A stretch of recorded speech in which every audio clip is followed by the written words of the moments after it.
상대방이 요구를 해. 어떤 요구냐면 너 강의 한 번 하면 500 벌잖아. 한 번만 하면 되는 거 같고 한 번 할수 나 500 주면 안 돼? 이런 충격적인 얘기를 해요. 착하지만 관계에서 항상 힘든 사람들은 거절은 진짜 필요한데 잘 못해요. 나는 나를 위해 태어난 거지 눈치 안 보려고 태어난 게 아니에요. 무례하거나 말이 안 통하거나 이런 사람 만났을 때는 그 사람을 이해시키려고 하지 마라. 그 사람의 부모님도 이미 포기한 사람이에요. 당연히 피해야 되겠죠. 그러려면 이제 여러분이 내 삶 안에 중심에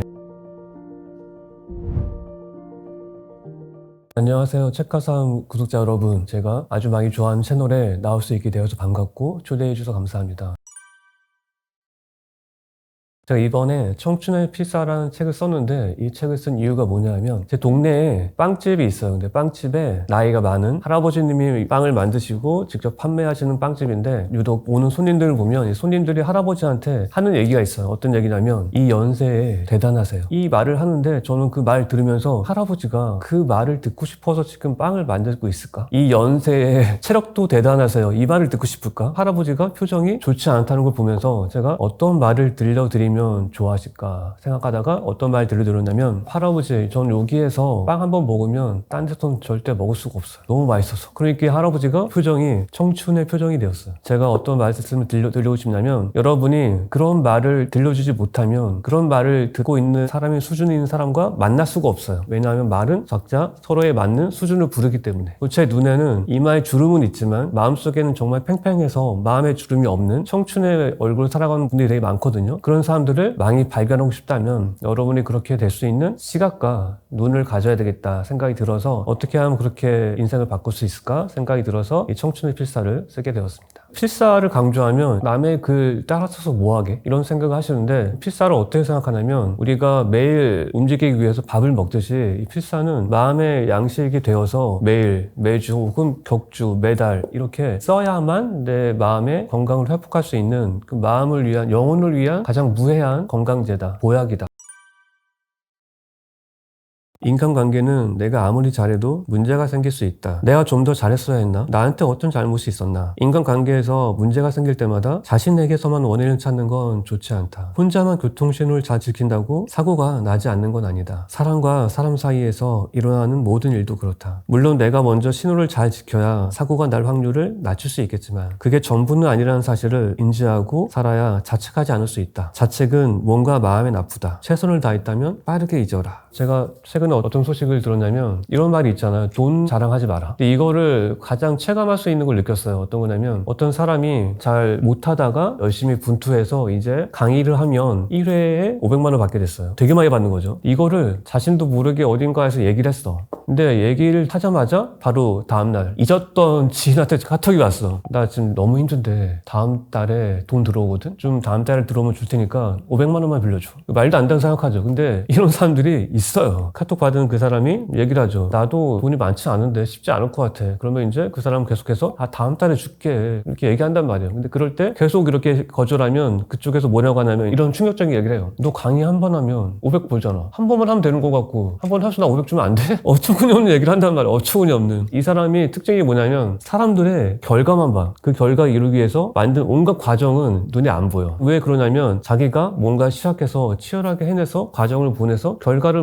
만들어낸 경험이 없기 때문에 다른 사람의 결과 보면 뭐 나랑 다를 것도 없는데 운이 좋아서 그렇게 됐으면 좀 베풀고 살아야지 이런 생각을 한단 말이에요. 이렇게 생각이 차이가 되게 많이 심해요. 그래서 여러분이 무례하거나 말이 안 통하거나 이런 사람 만났을 때는 그 사람을 이해시키려고 하지 마라. 이해 안 돼. 그 사람의 부모님도 이미 포기한 사람이야. 아무도 해줄 수 없는 것들을 그 사람이 30년 동안 안 변한 거를 당신이 한마디로 바꾸려고 하지 말아요. 그 사람은 그런 사람이고 그 사람은 과정을 볼 줄 아는 눈이 없기 때문에 과정을 본다는 건 되게 수준 높은 지성을 갖고 있어야 돼요. 근데 그 사람은 그렇게 못하니까 그냥 딱 끊어내고 빠르게 돌아서는 게 가장 현명한 방법이다 이렇게 생각하시고 그러려면 이제 여러분이 내 삶 안에 중심에 수많은 원칙을 갖고 있어야 돼요. 수많은 원칙과 삶의 루틴 이런 게 있어야지 그걸 기준으로 판단을 해서 바로바로 끊어낼 수가 있어요. 면이 들어간 사과는 모두 가짜다. 반드시 피해야 할 거짓 사과에는 공통점이 하나 있다. 그렇게 느끼셨다면 불편한 마음이 드셨다면 모든 결과에 대한 책임을 교묘하게 면을 통해서 상대에게 돌리는 것이다. 이 부르는 사과를 하고 있지만 전혀 미안한 감정이 없는 상태다. 어떻게 사과를 해야 할지 잘 모를 땐 일단 문장에서 면만 빼면 된다. 사과해야 할 땐 제대로 사과를 하면 오히려 사과를 한 사람이 더 빛난다. 멋진 사과는 나를 더 멋지게 만든다는 삶의 진리를 잊지 말자. 여러분도 나한테 분명 사과를 해야 되는 그 타이밍인데 면을 넣고 나한테 사과를 한다? 나를 되게 우습게 보는 거다. 면을 넣는 건 뭐냐면 피에 나갈 구멍을 만드는 거예요. 왜냐하면 네가 만약에 힘들었다면 사과할게. 여기에 뭐가 녹아있냐면 다른 사람 괜찮다던데 너만 힘드네? 유별나게. 유별나다면 내가 미안할게. 이렇게 말하는 거란 말이에요. 면이 단순한 게 아니야. 내가 피해 나가고 넌 나쁜 놈이야. 네가 특이한 거고 나는 되게 정상이야. 이게 다 녹아있는 거라서 여러분이 그걸 자주 쓰는 사람을 만나면 당연히 피해야 되겠죠. 그런 사람한테는 기회를 주면 줄수록 나만 힘들어져. 우리는 사람의 얼굴이나 표정을 보고도 사람을 파악할 수 있지만 그 사람이 하는 말을 듣고도 이 사람이 나를 지금 어떻게 생각하는지 알 수가 있어요. 여러분이 언어 수준이 높아지고 한 문장 한 편만 들어도 그 사람을 알 수 있게 되면 삶의 싸움이 별로 안 생겨. 알아서 내가 피해가게 되니까. 그걸 해낼 수 있게 만드는 게 제가 쓴 글처럼 그런 문장이 들어있는 글을 쓰다 보면 어느새 나도 모르게 내가 필사한 글이 나의 언어의 기본값이 된다. 그런 삶을 살면 좋겠다는 생각으로 이 글을 썼고 이렇게 말씀드리고 싶네요.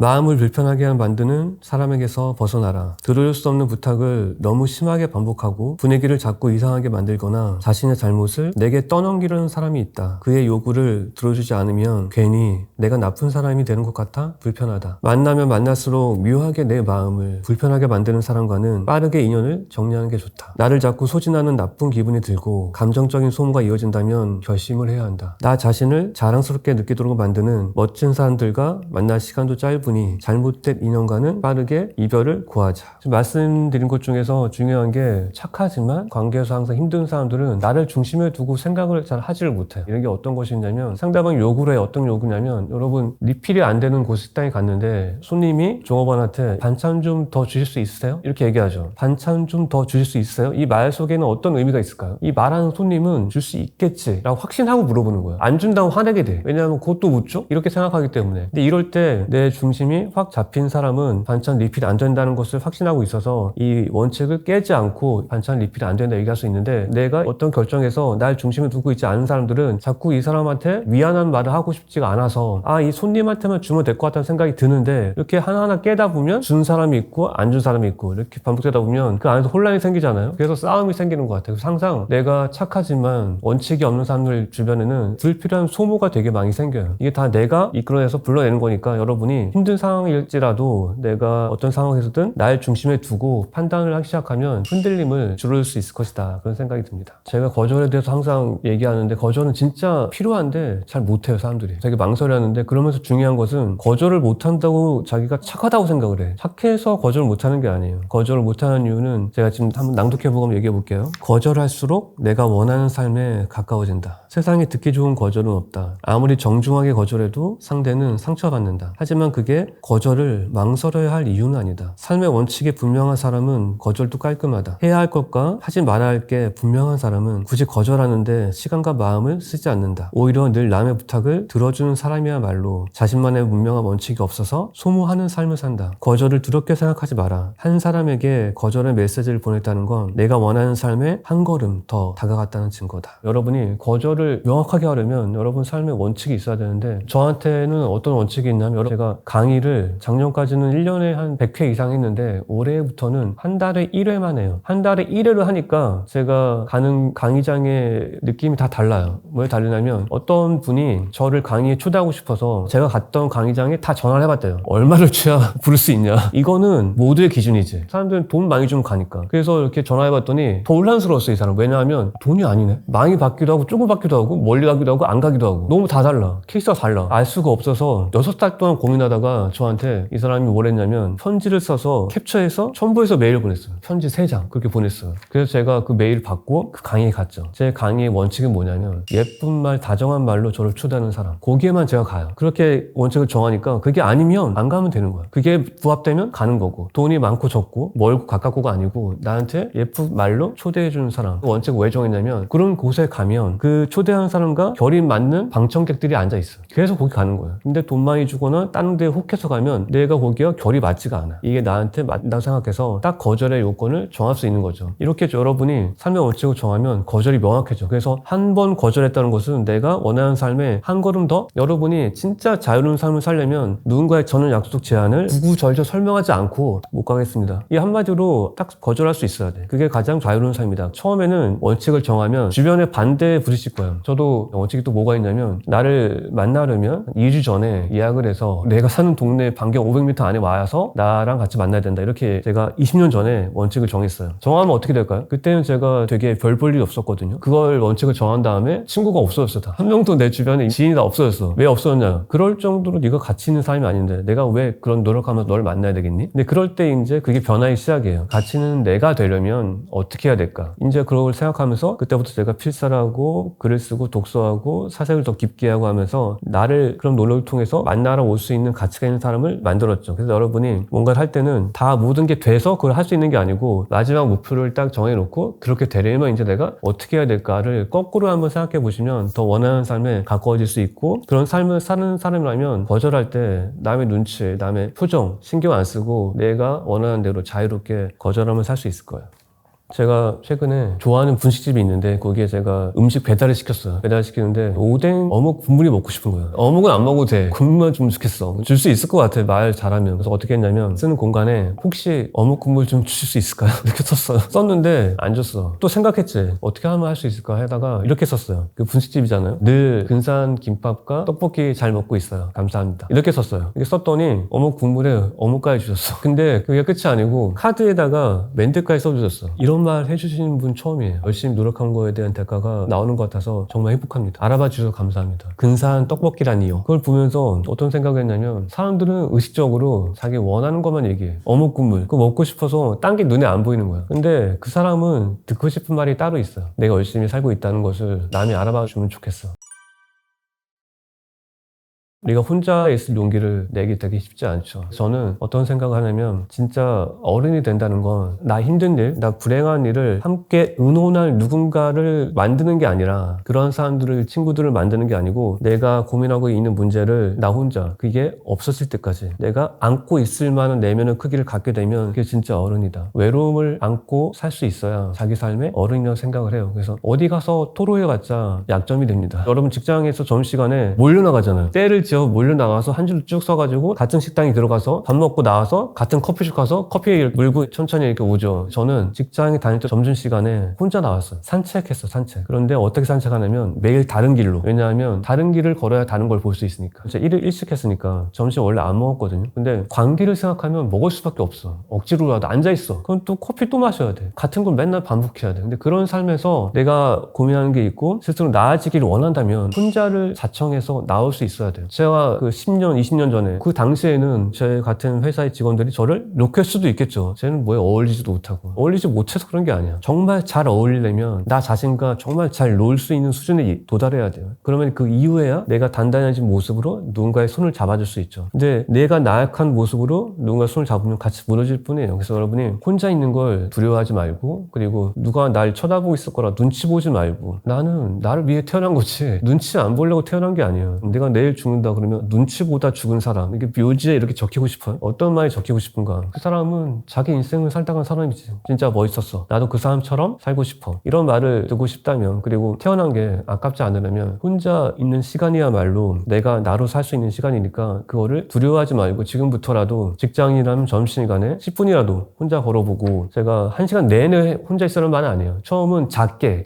시작하라. 조금씩 넓혀 나가는 거예요. 10분씩 혼자 있고 20분, 30분 넓혀 나가면, 아, 저 사람은 혼자 있는 시간을 중요하게 생각하는 사람이야. 이렇게 의식이 바뀌죠. 처음부터 막 바꾸면 이상한 놈이 되는데, 조금씩 작게 해서 크게 나가면 혼자 있는 시간을 중요하게 생각하는 사람이야. 이렇게 가치를 다르게 판단하게 돼요. 그래서 여러분이 그거를 하시면서, 그리고 이렇게 제가 얘기를 하면 네가 그렇게 살만 하니까 할 수 있는 거지 이렇게 생각하시는데, 여러분이 어떤 얘기 들을 때는 그 사람이 가장 최악의 상황에 사고 있다고 가정을 해야지 뭔가 배울 수 있어요. 저는 항상 그렇게 생각하거든요. 하시면 더 단단한 사람이 될 수 있을 겁니다. 인맥은 넓히는 게 아니라 거냐 좁히는 거다. 긴 글을 쓰는 것도 힘들지만 그렇게 쓴 글을 짧게 압축하는 건 비교할 수 없을 정도로 힘든 일이다. 인맥도 마찬가지다. 넓히는 것도 쉽지 않지만 넓어진 인맥을 내게 맞는 사람만 남기며 현명하게 잘 좁히는 건 표현할 수 없을 정도로 힘든 일이다. 그래서 우리는 인맥을 좁히면서 자기 자신에 대해서 알고 무엇이 부족한지 깨닫게 된다. 인맥에 대해서 여러분이 많이 얘기 들어봤겠지만 사람을 만나고 내게 맞는 사람을 좁히기 위해서는 무엇이 필요하냐면 인맥에 대한 정의를 먼저 할 수 있어야 돼요. 제가 자주 말씀드리는 되게 핵심적인 내용이 어떤 거냐면 100명의 인맥을 만들기 위해서 보통 이렇게 할 거야 아마. 전화를 하고 메일을 보내고 약속 시간 잡고 만나고 술 먹고 노래방 가고 집에 오고 다음날 좋았습니다 또 문자 보내고 친해지고 언제 만날까 하고 그렇게 하면 100명 유지하기가 되게 힘들어요. 유지하려면 맨날 신경 써야 돼. 주말에도. 그렇게 해서 유지해. 그 100명을 우리는 뭐라고 부를 수 있을까요? 내가 아는 100명. 근데 그렇게 하지 않고 저는 매일 SNS에 30년 동안 글을 썼거든요. 처음엔 구독자가 없겠지만 한두 명 구독자가 나타나. 그 구독자가 어떤 사람이냐면 내가 쓴 글과 마음의 결이 맞는 사람들이에요. 그 구독자가 진짜 내 글을 좋아하게 되면 또 그 지인을 또 소개해와. 그 사람이 영업 부장이 되는 거예요. 너도 이 글 필요할 것 같아. 이 글 좋아할 것 같아. 왜냐면 내가 널 알고 있으니까. 그래서 제 마음과 결에 비슷한 사람이 100명이 모여. 그 100명을 위해서 전화할까요? 술 먹고 노래방 갈 필요 없어요. 그럼 좀 뭐 하면 되죠? 하던 거 하면 돼. 하던 일을 오늘도 하고 내일도 하면 돼. 그러면 이제 그 사람은 나한테 어떤 사람일까요? 나를 아는 사람. 내가 아는 사람이냐? 나를 아는 사람이냐? 여러분이 인맥의 기준, 정의를 먼저 세워야 돼요. 그래서 나를 아는 사람을 많이 만들어야지 내가 마음의 결이 맞는 사람을 만날 수 있고 여러분이 그 삶을 시작했으면 좋겠고 필사를 제가 강조한 것도 그거예요. 글쓰기를 처음부터 누구나 할 수는 없어요. 글쓰기는 되게 힘든 일이에요. 처음에는 잘 쓴 글, 내가 살고 싶은 삶을 표현한 글을 따라 쓰면서 아 이렇게 살면 이렇게 느낌이 나는구나. 또 하나 기억해야 될 것은 그냥 필사를 하는 게 중요한 게 아니고 필사하면 필사한 글에 대한 내 생각이 들게 돼. 느낌과 생각을 옆에 적는 거예요. 그 글이 여러분의 글이에요. 여러분은 필사도 중요하지만 필사하면서 든 내 생각을 오른쪽에 여백에 쓰기 위해서 필사하는 거거든요. 그러면서 이제 글을 쓰면서 내가 원하는 인맥과 점점 가까워지고 그래서 여러분이 그렇게 혼자 있게 되면 그리고 인맥을 가꾸게 되면 모든 게 다 변하니까 그 삶을 한번 시작해 보시면 좋겠습니다.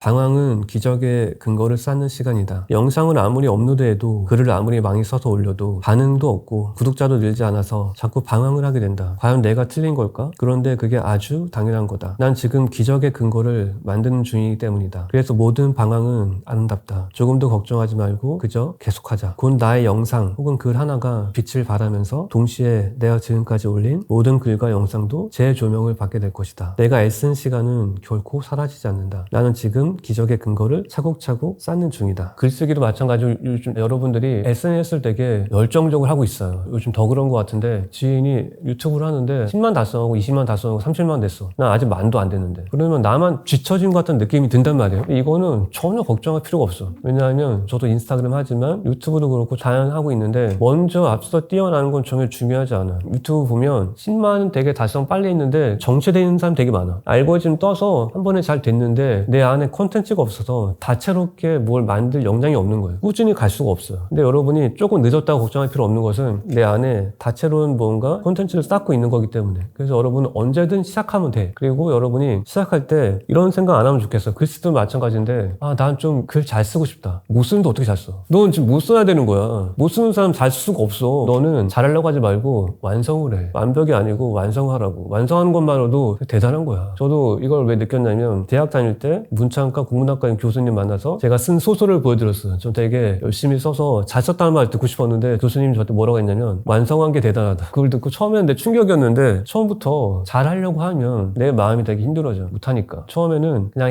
해서 꾸준히 하는 게 중요하고 하다 보면 못하는 게 더 힘들어. 그리고 하다 보면 실수로라도 잘하게 돼. 근데 안 하면 전혀 그런 것도 일어나지 않겠지. 여러분이 처음부터 완벽하라고 하지 말자. 그냥 완성한 것만으로도 대단하다. 그리고 남이 잘 나간다고 질투하지 말자. 부러워하는 걸 충분해. 그리고 부러워하면서 나도 곧 저 자리에 갈 수 있을 거야. 난 지금 기적과 희망의 근거를 쌓고 있는 거지. 시간은 사라지는 게 아니야. 이렇게 자신한테 희망의 언어, 격려의 언어를 들릴 수 있어야 돼요. 그러면 이제 불안하지 않거든요. 모든 삶의 고통이 불안 속에서 탄생한다고 생각을 해요. 여러분이 불안하지 않게 하루를 차분하게 보낼 수 있다면 여러분 안에 있는 모든 능력을 꺼내서 세상에 전할 수 있다. 그런 생각을 합니다. 편의점 도시락으로 떼었다라는 유해한 말. 내가 사용하는 언어의 수준이 곧 내가 살아갈 세계의 수준을 결정한다. 떼었다, 해결했다 라는 말은 소중한 자신의 가치를 완전히 무너지게 만드는 유해한 표현이다. 시간과 돈의 여유가 없는 날에는 편의점 도시락을 먹을 수도 있다. 문제는 그런 자신을 향한 최소한의 예의는 지켜야 한다는 거다. 점심에 편의점 도시락을 즐기며 시간을 보냈다처럼 즐기다라는 말을 자주 사용하면 좋다. 그 누구도 내가 가진 가치를 보호해주지 않는다. 내 가치는 내가 스스로 지켜내야 한다. 음악을 즐기다, 공간을 즐기다, 음식을 즐기다와 같이 뭐든 즐긴다고 생각하면 마음이 더 따뜻해진다.